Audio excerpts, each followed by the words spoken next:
আসসালামু আলাইকুম রহমাতুল্লাহি ওয়া বারাকাতুহু। হাদিসের কিতাবসমূহে নামাজ না পড়ার উপর কঠিন কঠিন আযাব ও শাস্তির কথা বর্ণিত হইয়াছে। নমুনা স্বরূপ কয়েকটি হাদিস উল্লেখ করা হইয়াছে। সত্য সংবাদতা হযরত নবী করিম সাল্লাল্লাহু আলাইহি ওয়াসাল্লামের একটি হাদিসেই বুদ্ধিমান ও বিবেক সম্পন্ন লোকের জন্য যথেষ্টই ছিল।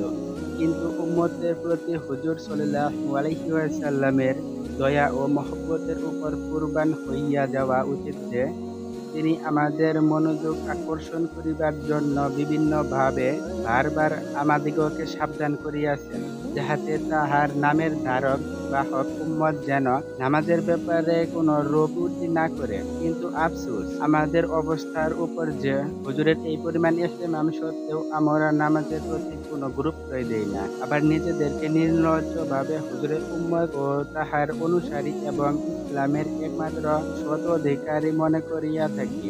নবী করিম সাল্লাল্লাহু আলাইহি ওয়াসাল্লাম ফরমাইয়াছেন, যে ব্যক্তি উত্তম রূপে ওযু করিয়া নামাজ পড়িবার জন্য মসজিদের দিকে অগ্রসর হইবে এবং সেখানে গিয়ে দেখবে যে জামাত শেষ হইয়া গিয়াছে, তবুও সে জামাতে নামাজের সওয়াব পাইবে এবং এই সওয়াবের কারণে যাহারা জামাতের সহিত নামাজ আদায় করিয়াছে তাহাদের সওয়াবের মধ্যে কোন প্রকার কম করা হইবে না। ফায়দা: ইহা আল্লাহ তাআলার কত বড় পুরস্কার ও মেহেরবানি। ফায়দা: ইহা আল্লাহ তাআলার কত বড় নিয়ামত ও মেহেরবানি যে জামাত না পাওয়ার সত্ত্বেও চেষ্টা করিবার জন্য সওয়াব পাওয়া গেল।